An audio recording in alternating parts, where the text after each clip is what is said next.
आज है 7 नवंबर 2025 दिन शुक्रवार। Welcome back to Clean News UP. चलिए देखते हैं उत्तर प्रदेश की 25 फटाफट बड़ी खबरों को।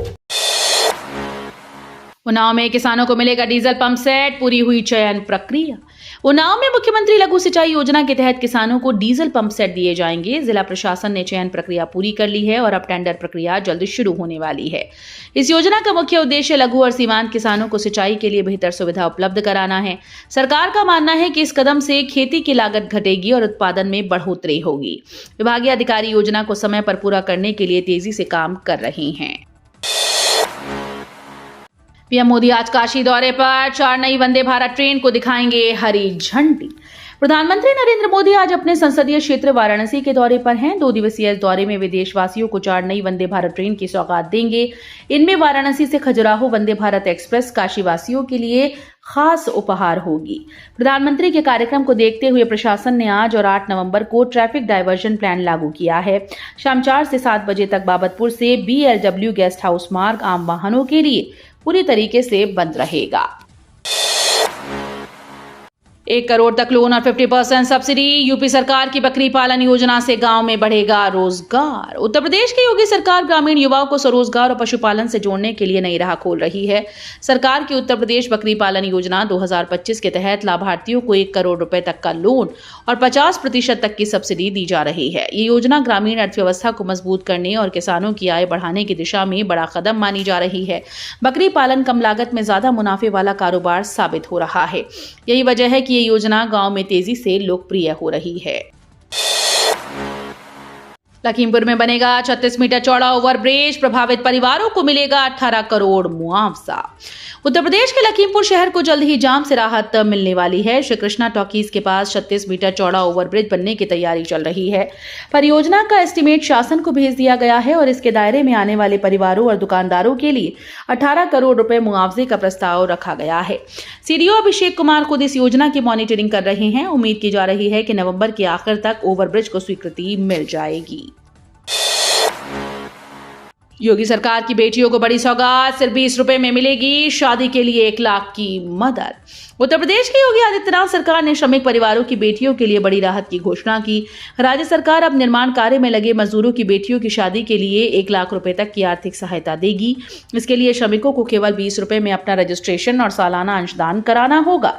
सरकार का उद्देश्य है कि आर्थिक रूप से कमजोर परिवारों की बेटियों की शादी में किसी तरह की परेशानी न आए। पीडीए की मौत पर अखिलेश का हमला, बोले अब अपनी सरकार बनाना ही विकल्प। शाहजहांपुर में बसपा नेता की मौत पर सियासत गर्मा गई। समाजवादी पार्टी अध्यक्ष अखिलेश यादव ने यूपी सरकार पर गंभीर आरोप लगाते हुए कहा कि सत्ताधारी अब पीडीए की जान भी लेने लगे हैं। उन्होंने एक्स पर लिखा कि जिनके लिए ऐसी मौतें मामूली घटनाएं हैं उनसे न्याय की उम्मीद करना व्यर्थ है। अखिलेश ने जनता से अपील की है कि अत्याचार और शोषण से मुक्ति का एकमात्र रास्ता अपनी सरकार बनाना है। उन्होंने कहा है कि सपा सरकार आने पर अग्निवीर योजना खत्म कर पूर्णकालिक भर्ती दोबारा शुरू होगी। शादी पार्टी या पिकनिक के लिए अब किराए पर मिलेंगी ई-बसेज। अलीगढ़ में शुरू हुई नई सुविधा। अलीगढ़ में अब शादी पार्टी या पिकनिक के लिए इलेक्ट्रिक बसेस किराए पर मिलेंगी। ये सुविधा शाम 6 बजे से अगले दिन सुबह 6 बजे तक उपलब्ध रहेगी। बसेस की बुकिंग घंटों और किलोमीटर के हिसाब से की जा सकेगी। विकास विभाग और Aligarh city transport services limited के सहयोग से फिलहाल 25 इलेक्ट्रिक बसेस संचालित की जा रही हैं। यात्रियों की सुविधा बढ़ाने और बसेस के उपयोग को अधिक प्रभावी बनाने के लिए चार्टर्ड और निजी बुकिंग की नई व्यवस्था शुरू की गई। यूपी में इलेक्ट्रिक वाहन पर बम्पर ऑफर। रजिस्ट्रेशन और रोड टैक्स में 100% की छूट। उत्तर प्रदेश के योगी आदित्यनाथ सरकार ने इलेक्ट्रिक वाहन खरीदारों को बड़ी राहत दी है। अब राज्य में ई व्हीकल खरीदने वालों को रजिस्ट्रेशन शुल्क और रोड टैक्स से 100% छूट अक्टूबर 2027 तक मिलेगी। परिवहन राज्य मंत्री दयाशंकर सिंह ने बताया कि ये कदम प्रदूषण घटाने और इलेक्ट्रिक वाहनों को बढ़ावा देने के लिए उठाया गया। नई नीति के तहत 2, 3 और 4 पहिया वाहनों के साथ ई बस और ई गुड्स करियर पर भी छूट व सब्सिडी मिलेगी। 3.72 करोड़ की लागत से बदलेगा गणेशरा स्टेडियम का चेहरा, मिलेगी वर्ल्ड क्लास खेल सुविधाएं। उत्तर प्रदेश के गणेशरा स्टेडियम में खेल सुविधाओं को वर्ल्ड क्लास बनाने की तैयारी शुरू हो गई है। खेल विभाग ने यहां बने बहुउद्देशीय हॉल और कुश्ती हॉल के कायाकल्प का प्रस्ताव खेल निदेशालय को भेजा। करीब 3.72 करोड़ रुपए की लागत से दोनों हॉल को अत्याधुनिक रूप दिया जाएगा। पुराने बैडमिंटन कोर्ट की जगह अब इंटरनेशनल स्टैंडर्ड का नया फर्श बनाया जाएगा। वहीं कुश्ती हॉल में वेंटिलेशन और ऑक्सीजन की व्यवस्था को बेहतर किया जाएगा। माफियाओं के बाद अब गैंगस्टर्स पर योगी सरकार का शिकंजा, 100 से ज्यादा की लिस्ट तैयार। उत्तर प्रदेश में मुख्यमंत्री योगी आदित्यनाथ का अपराधियों के खिलाफ अभियान और तेज हो गया है। माफियाओं के बाद अब गैंगस्टर यूपी पुलिस के निशाने पर हैं। प्रदेश भर में 100 से अधिक गैंगस्टर्स की लिस्ट तैयार कर ली गई और उनकी संपत्ति कुर्क करने की कार्रवाई शुरू हो चुकी है। खुफिया एजेंसीज और ईडी की मदद से हर जिले में अपराध नेटवर्क पर सख्त नजर रखी जा रही है। मुख्यमंत्री योगी ने कहा कि जब अपराधियों को सत्ता का स्वाद चखाओगे तो कीमत चुकानी पड़ेगी। लखनऊ में सस्ते फ्लैट खरीदने का सुनहरा मौका, 15% तक की बम्पर छूट। लखनऊ में घर खरीदने वालों के लिए खुशखबरी है। उत्तर प्रदेश आवास और विकास परिषद ने पहले आओ पहले पाओ योजना के तहत वृंदावन और अवध विहार योजना में करीब 1500 फ्लैट बिक्री के लिए खोल दिए हैं। इन फ्लैट्स पर खरीदारों को 60 दिन के अंदर पूरा भुगतान करने पर 15% और 90 दिन में भुगतान पर 10% की छूट मिलेगी। योजना 31 जनवरी 2026 तक मान्य है। कीमतें 25 लाख से 1.25 करोड़ रुपए तक हैं। यूपी में फर्जी प्रमाण पत्र गिरोह का खुलासा, अलीगढ़ से 2 आरोपी गिरफ्तार। यूपीएससी अपने अलीगढ़ में फर्जी प्रमाण पत्र बनाकर आधार कार्ड तैयार करने वाले गिरोह के 2 सदस्यों साजिद हुसैन और नईमुद्दीन को गिरफ्तार किया है। छापेमारी में पता चला कि जनसेवा केंद्रों के माध्यम से आय, जाति व निवास प्रमाण पत्र का फर्जी पोर्टल इस्तेमाल कर दस्तावेज बनाए जा रहे थे। पूछताछ में आरोपियों ने गुजरात व पश्चिम बंगाल के ऑपरेटर्स से कनेक्शन होने और रिमोट एक्सेस के जरिए नकली आधार कार्ड बनाने का खुलासा किया। लखनऊ में अवैध निर्माण पर एलडीए की बड़ी कार्रवाई, कई इमारतें सील, दर्जनों पर चला बुलडोजर। लखनऊ में एलडीए ने अवैध निर्माणों पर ताबड़तोड़ कार्रवाई की है। गोमती नगर विस्तार में बन रहे होटल कॉम्प्लेक्स और गोदाम समेत 11 निर्माणों को सील किया गया। चौक, ठाकुरगंज और दुबग्गा में 3 बहुमंजिला इमारतों पर कार्रवाई हुई। नैमिष नगर योजना क्षेत्र में करीब 50 बीघा अवैध प्लॉटिंग कर बुलडोजर चला, जबकि मोहनलालगंज और काकोरी में 14 अवैध प्लॉटिंग ध्वस्त की गई।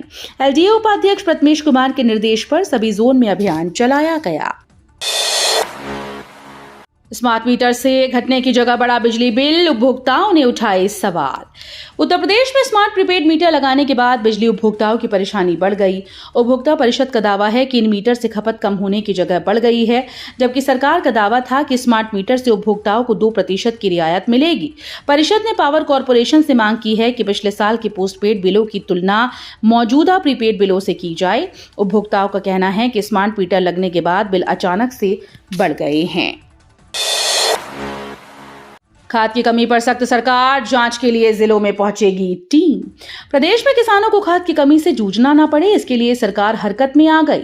कृषि और सहकारिता विभाग की संयुक्त टीम अब जिलों में उतरकर जांच करेंगी। कई इलाकों से खाद न मिलने की शिकायतें सामने आ रही हैं। रबी सीजन 2025-26 के लिए अब तक 35.68 लाख मीट्रिक टन खाद आ चुकी है, जिसमें से 9.77 लाख मीट्रिक टन का वितरण हो चुका है। बाकी 25.91 लाख मीट्रिक टन स्टॉक में है। सरकार का दावा है कि किसानों को समय पर खाद उपलब्ध कराने के सभी प्रयास जारी हैं। डुप्लीकेट वोटर्स पर चुनाव आयोग की सर्जिकल स्ट्राइक, पंचायत चुनाव से पहले चलेगा सत्यापन अभियान। उत्तर प्रदेश में पंचायत चुनाव से पहले मतदाता सूची में बड़ी गड़बड़ी सामने आई है। कौशाम्बी में 1,64,000 से ज्यादा और कानपुर में 1,07,000 से अधिक डुप्लीकेट या मृत मतदाता पाए गए। राज्य निर्वाचन आयोग ने एआई की मदद से जांच कर रिपोर्ट प्रशासन को भेज दिया। अब बीएलओ घर घर जाकर सत्यापन करेंगे। साथ ही 1,78,000 से ज्यादा नए मतदाताओं को भी जोड़ा गया है। 1.40 लाख विद्यार्थी होंगे बोर्ड परीक्षा में शामिल। पारदर्शिता के लिए जीपीएस से तय होंगे परीक्षा केंद्र। उत्तर प्रदेश माध्यमिक शिक्षा परिषद ने 2026 की बोर्ड परीक्षाओं की तैयारियां तेज कर दी। इस बार जिले में लगभग 1.40 लाख विद्यार्थी परीक्षा में शामिल होंगे। पारदर्शिता बनाए रखने के लिए परीक्षा केंद्रों का निर्धारण जीपीएस सिस्टम से दूरी के आधार पर किया जा रहा है। पिछले वर्ष जहां 206 केंद्र बनाए गए थे, वहीं इस बार करीब 200 परीक्षा केंद्र बनाए जाएंगे। छात्रों के पंजीकरण का सत्यापन अंतिम चरण में है और प्रशासन ने सभी व्यवस्थाएं पूरी कर ली हैं। हाईकोर्ट ने कहा ट्रांसजेंडर के अधिकारों से इनकार गैर कानूनी। इलाहाबाद हाईकोर्ट ने एक ऐतिहासिक फैसला सुनाते हुए ट्रांसजेंडर व्यक्ति के शैक्षिक दस्तावेजों में नाम और लिंग परिवर्तन का आदेश दिया। न्यायमूर्ति सौरभ श्याम शमशेरी की बेंच ने माध्यमिक शिक्षा परिषद बरेली के उस आदेश को रद्द कर दिया है जिसमें परिषद ने बदलाव से इनकार कर दिया था। याचिकाकर्ता शरद रोशन सिंह का लिंग परिवर्तन सर्जरी के बाद जिला मजिस्ट्रेट ने प्रमाण पत्र जारी किया था, लेकिन परिषद ने आवेदन को खारिज कर दिया। कोर्ट ने कहा कि ट्रांसजेंडर अधिनियम 2019 की धारा 20 और नियम 5 के तहत व्यक्ति को ये अधिकार है। राम मंदिर में भव्य ध्वजारोहण समारोह। श्री राम के ससुराल जनकपुर से आएंगे विशेष अतिथि। अयोध्या के राम मंदिर में 25 नवंबर को होने वाले ध्वजारोहण समारोह की तैयारियां जोरों पर हैं। इस विशेष अभियान में 8000 से अधिक अतिथियों को आमंत्रित किया जा रहा है। खास बात यह है कि श्री राम के ससुराल जनकपुर नेपाल से भी विशेष मेहमान समारोह में शामिल होंगे। प्राण प्रतिष्ठा जैसे भव्य आयोजन की तर्ज पर हो रहे इस समारोह में उन श्रद्धालुओं को भी बुलाया जा रहा है जिन्होंने राम मंदिर निर्माण में आर्थिक सहयोग दिया था। बगहा में गरजे योगी आदित्यनाथ, बोले बिहार का विकास सिर्फ डबल इंजन सरकार ही कर सकती है। बिहार चुनाव के दूसरे चरण से पहले बगहा में उत्तर प्रदेश के मुख्यमंत्री योगी आदित्यनाथ ने जनसभा में एनडीए के लिए माहौल गरमा दिया। बबुई टोला मैदान में हजारों की भीड़ जय सिया राम और बुलडोजर बाबा जिंदाबाद के नारों से गूंज उठी। मंच पर केंद्रीय मंत्री सतीश चंद्र दूबे और जेडीयू सांसद सुनील कुमार सहित कई नेता मौजूद रहे। योगी आदित्यनाथ ने कहा कि बिहार को तेज विकास की रफ्तार सिर्फ डबल इंजन की सरकार ही दे सकती है, जो गरीबों का उत्थान और प्रदेश का समग्र विकास सुनिश्चित करे। लखनऊ में उपमा का वार्षिक अधिवेशन। माइक्रो फाइनेंस से बढ़ेगा रोजगार, सशक्त होंगी महिलाएं। लखनऊ के होटल ताज में micro finance association of Uttar Pradesh यानी उपमा का 8वां वार्षिक अधिवेशन आयोजित हुआ। अधिवेशन का विषय था माइक्रो फाइनेंस रोजगार में सहायक। इस मौके पर राज्य की आर्थिक प्रगति, महिला सशक्तिकरण और रोजगार सृजन में माइक्रो फाइनेंस की भूमिका पर गहन चर्चा हुई। विशेषज्ञों ने कहा कि माइक्रो फाइनेंस ग्रामीण अर्थव्यवस्था और महिला उद्यमिता को नई दिशा दे रहा है। कोना में 8000 शिक्षकों का वेतन अटका। वित्त कार्यालय की लापरवाही पर भड़के शिक्षक नेता। गोंडा में वित्त और लेखाधिकारी कार्यालय की लापरवाही से 8000 से अधिक शिक्षकों और कर्मचारियों का वेतन, बोनस, अन्य भुगतान अटक गए हैं। इससे नाराज उत्तर प्रदेशीय जूनियर हाई स्कूल शिक्षक संघ ने जिलाधिकारी को 7 सूत्रीय मांग पत्र सौंपा। संघ ने कार्यालय की शिफ्टिंग और पेंशन संबंधी अनियमितताओं पर कड़ी आपत्ति जताई। शिक्षकों का कहना है कि उच्च अधिकारियों के आदेश के बावजूद कार्यालय अब तक कंपोजिट विद्यालय जानकी नगर से स्थानांतरित नहीं किया गया।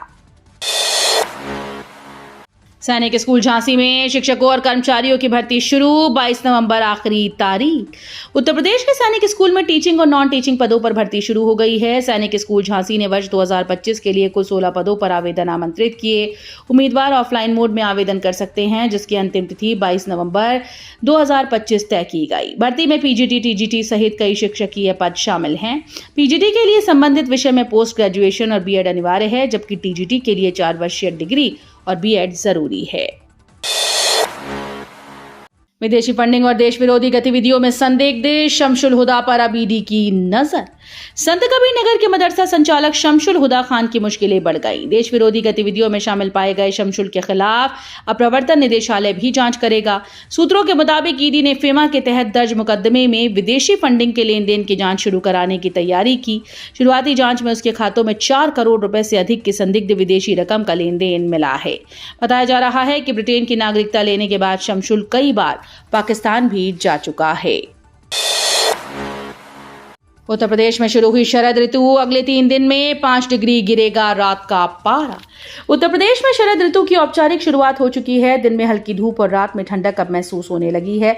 मौसम विभाग के मुताबिक आने वाले 3 दिनों में प्रदेश भर में रात के तापमान में 3 से 5 डिग्री तक की गिरावट दर्ज की जाएगी। दिन का तापमान फिलहाल सामान्य रहेगा, लेकिन सुबह और शाम की सर्दी अब तेजी से बढ़ेगी। वहीं कोहरे का असर खासतौर पर तराई और पूर्वांचल के जिलों में ज्यादा दिखाई देगा। तो ये थी आज की 25 फटाफट बड़ी खबरें। अगर आपको न्यूज पसंद आई हो तो वीडियो को लाइक और शेयर जरूर करें। धन्यवाद।